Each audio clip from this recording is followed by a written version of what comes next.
Hello, and welcome. It is Curt and Jen in the morning. This is the Curt and Jen in the Morning podcast. Thank you for listening and viewing. Creatively named, don't you think? Yes, I know. We stretched on the name a lot. It's something we do every weekday. We'd love to be part of your daily routine and be part of your life and keep you company. Absolutely. We talk about all the things. All the things, which today is going to include how to see one of the last and bestest meteor showers of the year. It is coming up this week. And also how to see something else, a Charlie Brown Christmas, the TV show, not on regular cable, but we've got how you can see it for free. Okay, the most dangerous toy ever made just sold for $13,000, which is fine and good. I just can't believe the most dangerous toy ever made. Is it more dangerous than the bag of glass they used to try to sell on Saturday Night Live? I think it might be. All right. I think it might be. How about the perfect gift for the Surprise Me family member? Just surprise me. We got something for you. Yeah.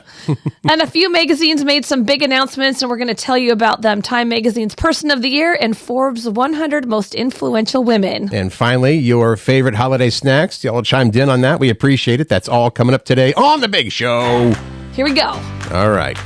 Let's talk about the meteor shower. Yeah, tell me more, because I know that it's been all a buzz about, like... A buzz. All a buzz. in the I sky. like that. What's going on? What's going on is this time it is the Geminids meteor shower. I think I said that right.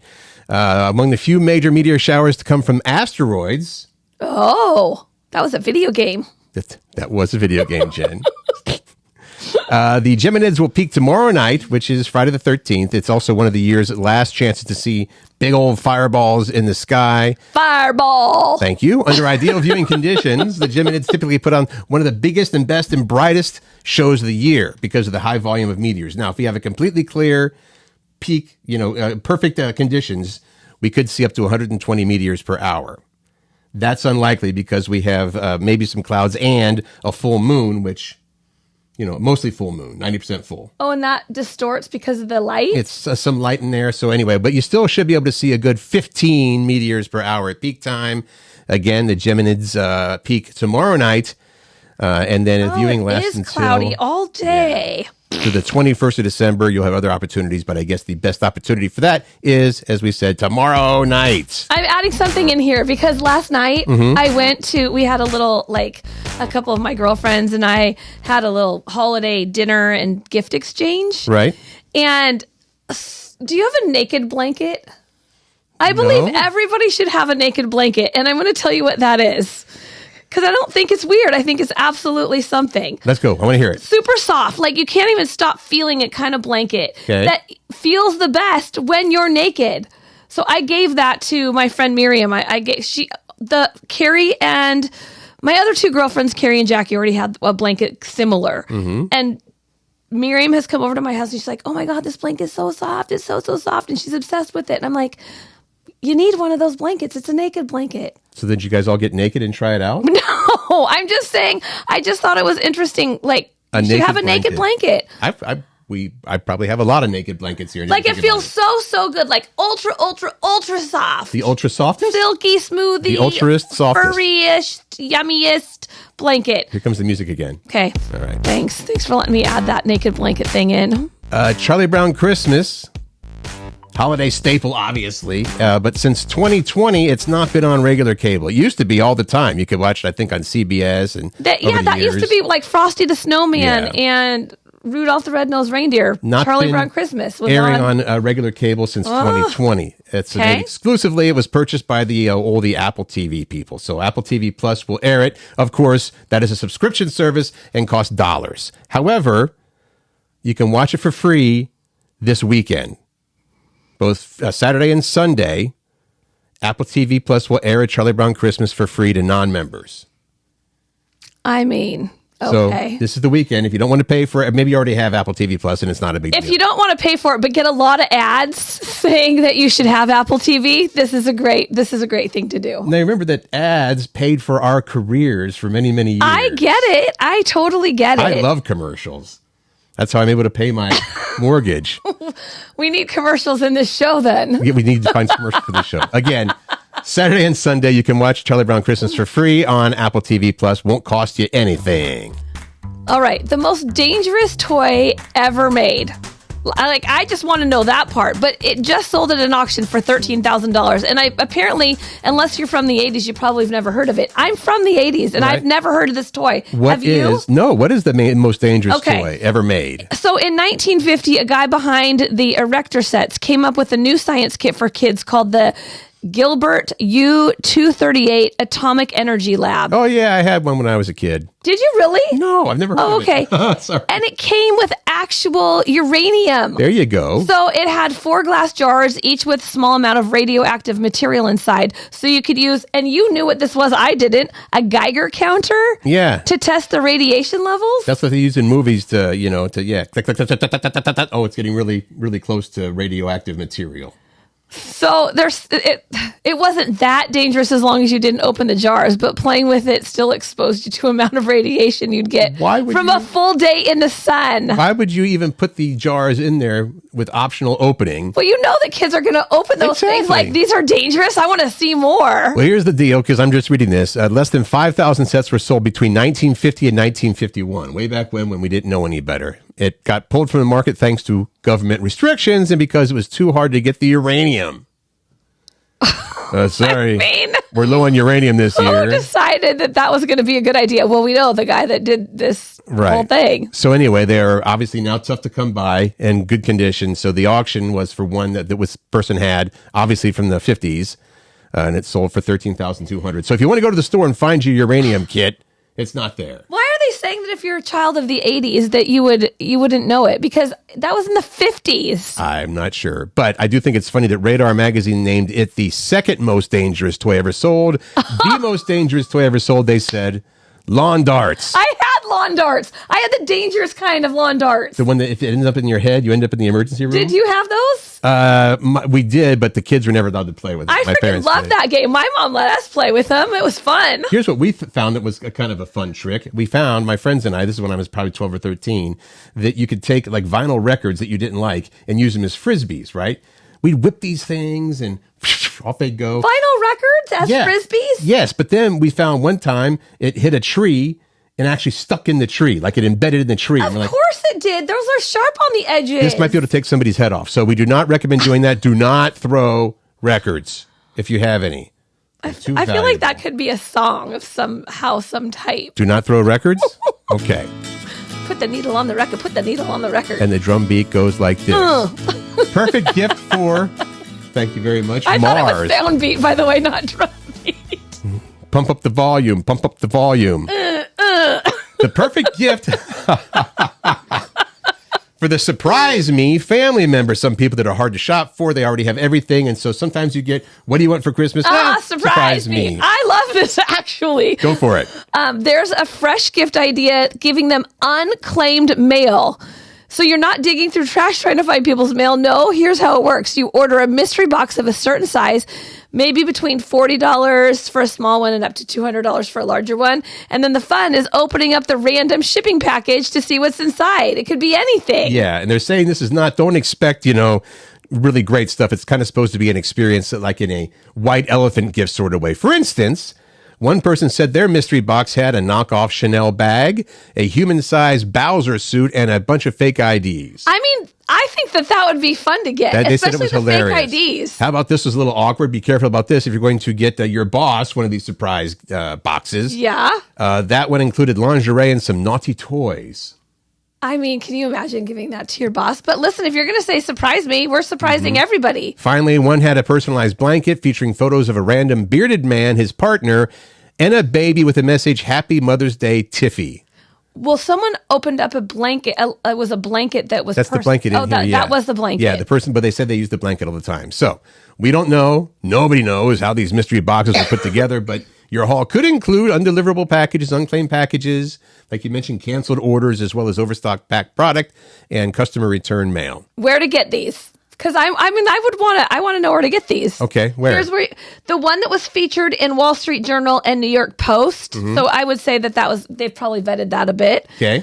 Fundelivered.com. Fundelivered.com. How much fun delivered? What do you mean? It's a mystery. That's what you don't know. Still, it's going to be fun. What if you got something really great, like a diamond ring? Yeah, I guess you can I don't know.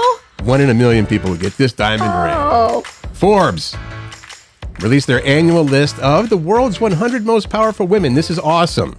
It is awesome. And empowering. So now, if you were thinking, hey, maybe someday I could be the top of the world's most powerful women list, well, you're going to have to beat out Ursula von der Leyen.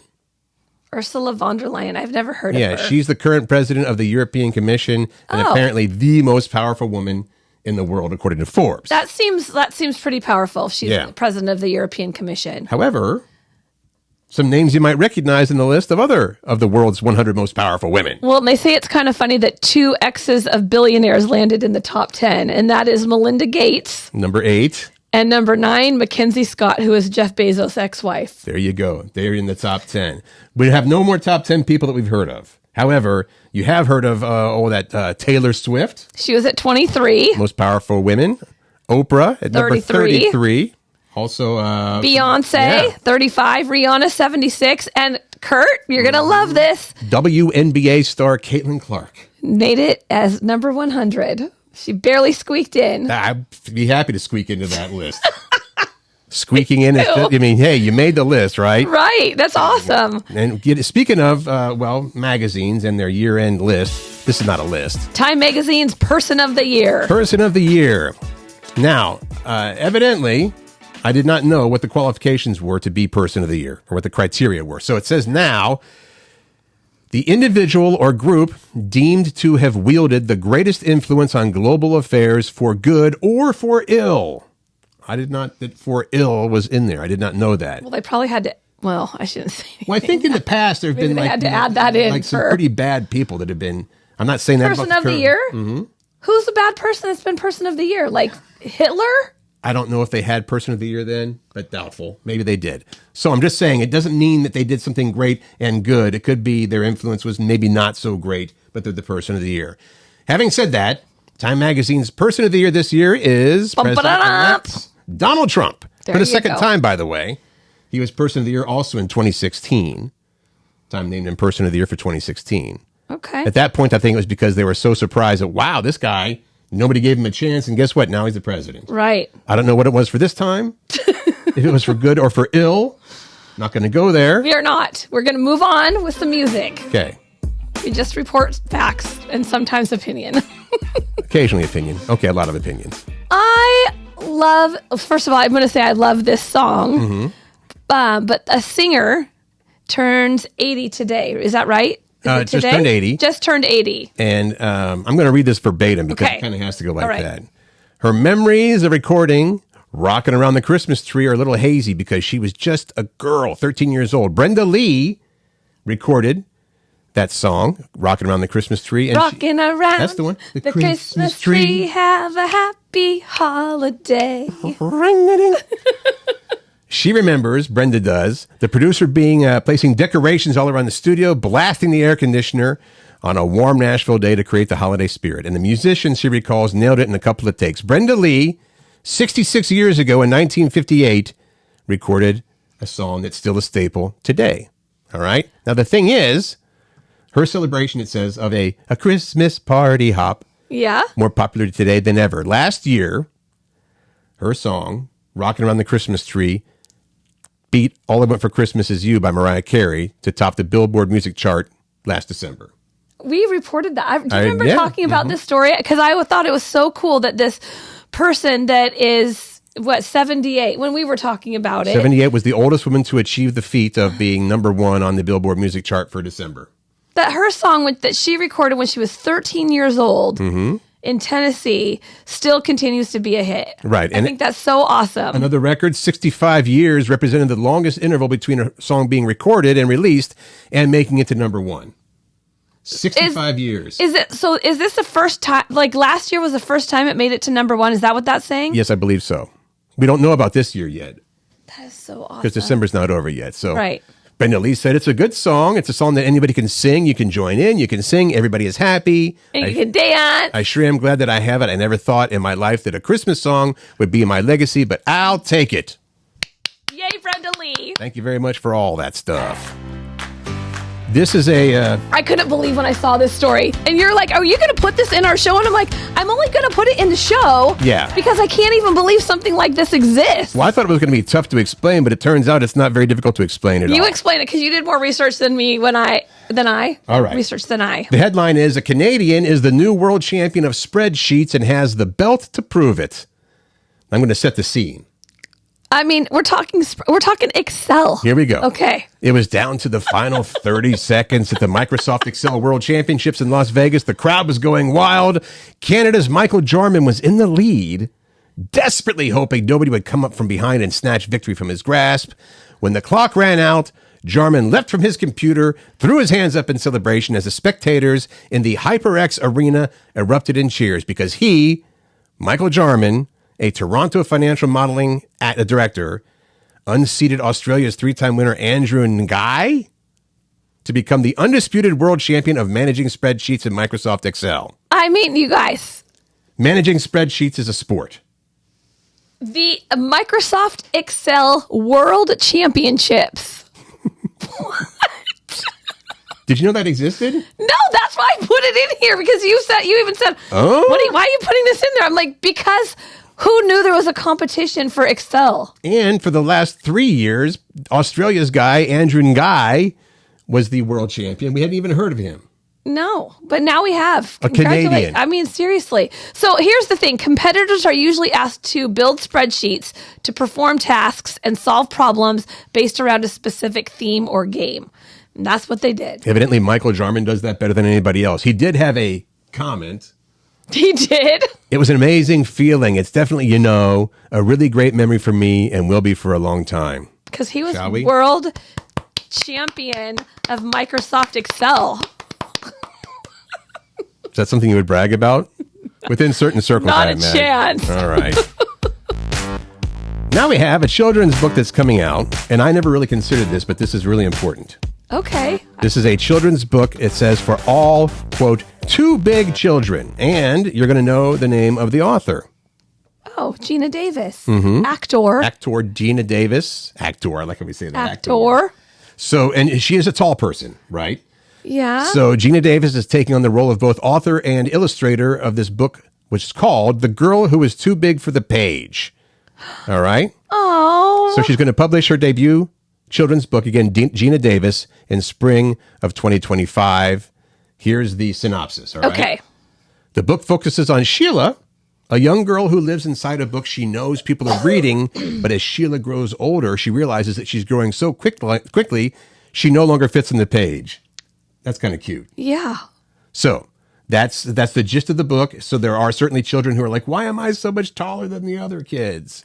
And for Gina Davis, she said the book stems from real experiences she had as a child and the self-confidence that she later learned. What are you looking at? I'm looking up how tall is Gina Davis. Hey, Siri, how tall is Gina Davis? I wonder. She's not she won't talk back to me. What's the answer? Oh, 6 foot. Okay. All right. Not super duper tall, but I mean, it's taller than the average female. I mean, if she was 6 feet in third grade. Yeah. Depending on when you get the growth spurt. Yep. So look for that one again. The name of the book is The Girl Who Was Too Big for the Page, illustrated and written by Gina Davis. When's it coming? I'm sorry. Spring of 2025. So spring, we should say. Spring. Okay. Mm-hmm. I like this. Go. My favorite holiday snack. I don't even know what made me think of that, but I was like, I want to know people's favorite holiday snack. I did a little video on Facebook yesterday. Right. Because one of my favorite snacks, it's one of those things that's like, what do you just eat during the holidays that you really look forward to? And one of mine is Chex Mix. Homemade Chex Mix. Because I know you can go to the grocery store and buy it in the bag. No, this is the homemade stuff. Now, here's a question. Can you make Chex Mix special for the holidays with some special ingredients? That You can put whatever you want in Chex Mix. Right. But it has to include Chex. Yes. Yeah. So I didn't know if there was for the holidays, throw in whatever. I don't think so. Okay.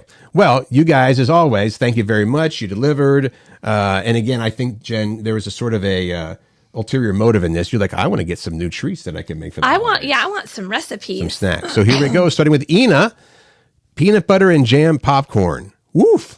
This is a new flavor at Costco. And she's addicted to it, apparently. All right, peanut butter and jam popcorn. Anne Marie said Spritz cookies. My mom used to do that. Cookies. What is a Spritz My cookie? kids are counting the days until I make them, followed by lefse with butter and sugar. Yum on all those. Okay. Spritz cookies are, you make a cookie dough and then you put it in this like tube. Okay. And on the end of the tube, you can put different shapes and you like twist it or push it down and it spritz out a cookie and you go barchink, barchink, barchink on the cookie sheet. And then you can use put sprinkles or any kind of decorations on them and you cook them.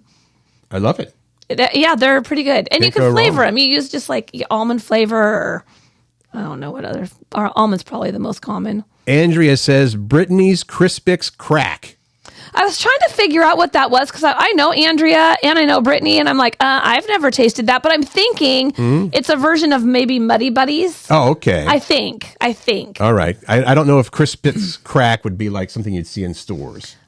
I think it's their name for it. Okay. You just keep eating and eating and eating. You cannot stop. Our healthy friend Lori says pomegranates. I could eat one every day in December. And homemade cinnamon rolls, I guess that's honorable mention.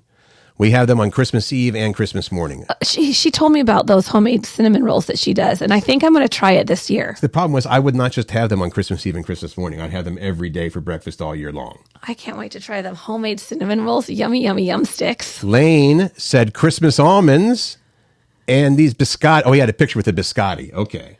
Christmas almonds. Looking And for my biscotta. recipe. He Right. posted the recipe if you're interested. He did post a recipe for us. I think he was the only one that did. Very cool. Chrissy said, my amazing husband Jason's, we're going to use names. Jason Jones's Chex Mix. Again, not found in stores. Homemade. You're there looking for Jason Jones's Chex Mix? No. John said buttermints. Are those those little square ones? The little tiny I mean, I don't know that they're square or circle or anything. buttermints. We'll look it up after the show just so you can have some. Okay. Or make some. And Laurel said almond roca. You can't go wrong. A Northwest favorite. Northwest favorite and locally made. Have you ever been to the? Yeah. Okay. No, I have not, but I know what you're talking about in Tacoma. The The factory or the whatever. why can't I think of the name of the company? Haley something. That's Brown and Haley. Brown and Haley. They're the ones that make almond roca in Tacoma. Keep them coming in. Want to hear about Yeah, your favorite. I was hoping we get even more of those holiday snacks. So if you have not commented, please go to the Curt and Jen Facebook page, Curt and Jen in the Morning Facebook page, and put your favorite snack. Comments away. I love the ideas. All right. We'll get some more for sure. I hope so. This one. And this is going to lead into your duty, not your homework. Your question of the day. The question of the day. So somebody asked the internet, so there were a lot of answers. What is something that you're unreasonably good at? You know?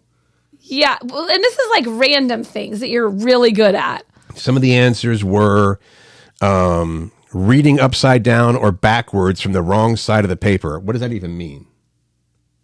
Like Upside down you or take a piece of backwards? paper and you either can put it, I mean, I don't know what I want to hold Okay. up, but Well, I was going to say, why would you do that? But again, that's why these are I don't know. these are unusual Sleeping things. on demand, I cannot do that. picking locks. All right. How about finding parking in the city? That's huge. Some I'm people pretty seem to good have at that. Parking karma. It's like, oh, here I am, front row. I don't want to, Well, I'm driving 3 miles away to try to get into Northgate. yeah. Yeah. All right. How about finally, somebody said Identifying the food by smell. some of those are obvious, Yeah. but not everything. I know one that one of our coworkers was unusually good at. One of our old coworkers, Kevin, What was he good at? he could look at any slice of pizza and tell you where it was from. Like what pizzeria it was from? Yes. He's like, oh, that's Domino's. Oh, that one's Papa John's. I mean, seriously. And he would nail it every single time. Let me ask you this. It wasn't in a box. No, I knew you were going to ask that. I almost qualified it. No box, nothing. He's like, let me see. He would always say if someone had pizza for lunch and they were heating it in the microwave, he's like, before you heat it, let me see it. Let me see it. Let me guess where it was from. That's Pagliacci's. Yeah. Yep. Like even the random ones, he would know. One other thing somebody said that they're unreasonably good at is untangling wires. I want to talk to that person because I get a lot of tangled wires, Okay. you know. So go for it. I know. I want to hear people's answers. Putting a duvet cover on more or less under 1 hour. That's pretty vague. More or less putting on it and also in under an hour. Question of the day with Curt and Jen this time. What are you unreasonably good at? unreasonably good at. And I think a lot of these are going to be fun items, not like I hope. driving. I hope. Bring it. Yeah. Bring it hard and strong. Yes. Exactly. I love and we will it too. talk about it tomorrow. And of course, as Jen said, keep coming in with your holiday snacks that are your favorites as well. Okay. And make sure, if you haven't already, like, subscribe, follow, share with your friends. We want this to grow. All the things. To be a bigger community. Please do. And thank you so much for listening. We appreciate it. Make good choices, find joy, spread kindness. Have a great day.